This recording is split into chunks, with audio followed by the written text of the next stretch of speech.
नमस्कार. आज मी तुम्हाला ओले बोंबील फ्राय कसे करायचे ते दाखवणार आहे. ना बोंबील पाट्याखाली ठेवायचे ना कपड्यामध्ये बांधून ठेवायचे, पण तरीही अगदी बोंबील कुरकुरीत बनवायचे. कसे? चला तर मग व्हिडिओमध्ये बघूया. आता इथे मी ओले बोंबील मार्केटमधूनच व्यवस्थित कट करून आणि स्वच्छ करून आणले होते. घरी आणल्यानंतर एक 3 ते 4 वेळा पाण्याने स्वच्छ धुवून घेतले आणि नंतर चांगले पाणी निथळून घेतले.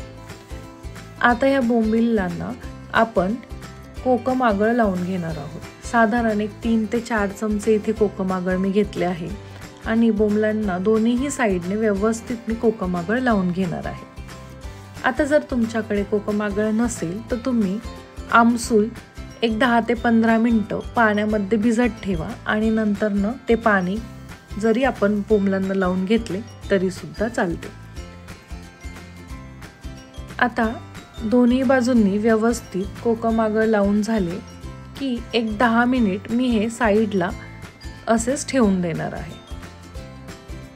आता आपण बोंबील मॅरिनेशनची पेस्ट बनवू. त्यासाठी मी इथे 1 चमचा आलं लसूण पेस्ट घेतली आहे, अर्धा चमचा लाल तिखट, अर्धा चमचा कश्मीरी लाल मिर्च, पाव चमचा धना जिरा पूड, चिमूटभर हळद, अर्धा चमचा मीठ आणि अर्धा लिंबाचा रस घेतला आहे.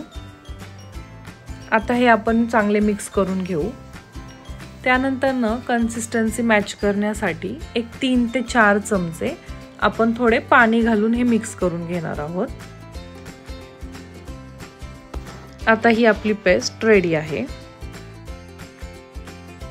आता बोंबलांना आपण जे कोकम आगळ लावून घेतलेलं ते व्यवस्थित निथळून घ्यायचं आणि दोन्ही बाजूंनी बोंबलांना आपण ही पेस्ट लावून घेणार आहोत. व्यवस्थितपणे दोन्ही साईडने बोंबीलला ही पेस्ट लावून घ्यायची आणि पुन्हा 10 ते 15 मिनिट हे बोंबील मॅरिनेट होण्यासाठी साईडला ठेवून द्यायचे.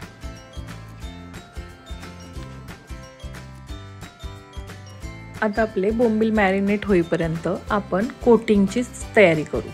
त्यासाठी इथे मी 7 ते 8 चमचे तांदळाचं पीठ घेतले आहे आणि साधारण 2 चमचे रवा घातला आहे. त्यानंतर ह्यामध्ये मी 1 चमचा बेसन पीठ घालणार आहे. आता चवीनुसार मीठ घालून घेणार आहे. मीठ घालताना एक गोष्ट लक्षात ठेवायची, ती म्हणजे आपण मॅरिनेशनच्या पेस्टमध्ये सुद्धा मीठ घातले आहे. आता यामध्ये मी 1 चमचा कश्मीरी लाल मिर्च घातले आहे. लाल तिखटाचं प्रमाण तुम्ही तुमच्या चॉईसनुसार कमी जास्त करू शकता आणि चिमूटभर हळद घातली आहे. आता हे सर्व चांगले एकजीव करून घ्यायचे. कश्मीरी लाल मिर्च वापरल्यामुळे कोटिंगला सुंदर असा रंग येतो.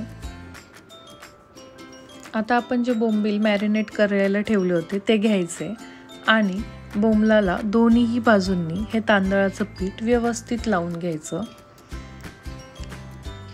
आणि एक्सेसिव्ह जे पीठ राहतं ते थोडंसं असं काढून घ्यायचं. अशा पद्धतीने मी सर्व बोंबलांना व्यवस्थित हे कोटिंग करून घेतलेले आहे. आता इथे मी एक नॉनस्टिकचा पॅन गरम करण्यासाठी ठेवला आहे.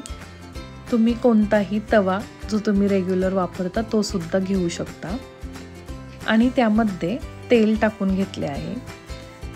फिश तळताना तेलाचा वापर थोडा जास्तच करावा लागतो, त्यामुळे थोडे जास्त तेल वापरले आहे. आता आपल्याला तेल चांगले गरम करून द्यायचे आहे. तेल छान गरम झाले की गॅसची फ्लेम मीडियम करायची आणि मग नंतर त्यामध्ये आपण बोंबील टाकायचे.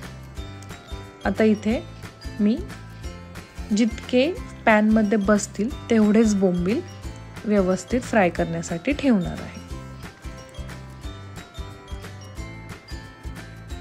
आता बोंबील टाकल्यानंतर 1 मिनिट गॅसची फ्लेम मीडियमच ठेवायची किंवा मीडियमपेक्षा थोडी हाय ठेवायची आणि नंतर गॅसची फ्लेम थोडी कमी करायची, म्हणजे मीडियमपेक्षा थोडी फ्लेम कमी करून 3 ते 4 मिनिट एका साईडने बोंबील चांगले फ्राय होऊन द्यायचे आणि नंतर बोंबील व्यवस्थित पलटून घ्यायचे. बोंबील पलटताना अगदी हळूवारपणे पलटायचे, कारण बोंबील अतिशय नाजूक असतात, त्यामुळे ते पटकन तुटले जातात.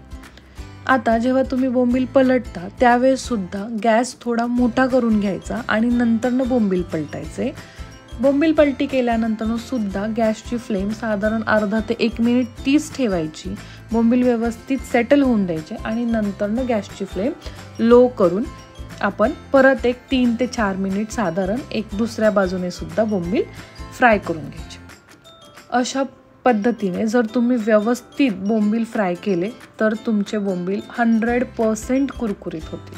तुम्ही पाहू शकता आपले बोंबील किती व्यवस्थित कुरकुरीत मस्त झालेले आहेत. तर अशा पद्धतीने आपले ओले बोंबील फ्राय रेडी आहे. कशी वाटली तुम्हाला आजची रेसिपी ते मला कमेंटमध्ये नक्की सांगा. तुम्ही बोंबील जर घरी बनवत नसाल तर आवर्जून ही रेसिपी एकदा घरी नक्की ट्राय करा आणि मला कमेंटमध्ये कशी झाली ते सांगा. जर व्हिडिओ आवडला असेल तर आपल्या व्हिडिओला लाईक करा, शेअर करा आणि आपल्या चॅनलला सबस्क्राईब करायला अजिबातच विसरू नका. तोपर्यंत खा, प्या आणि मस्त रहा.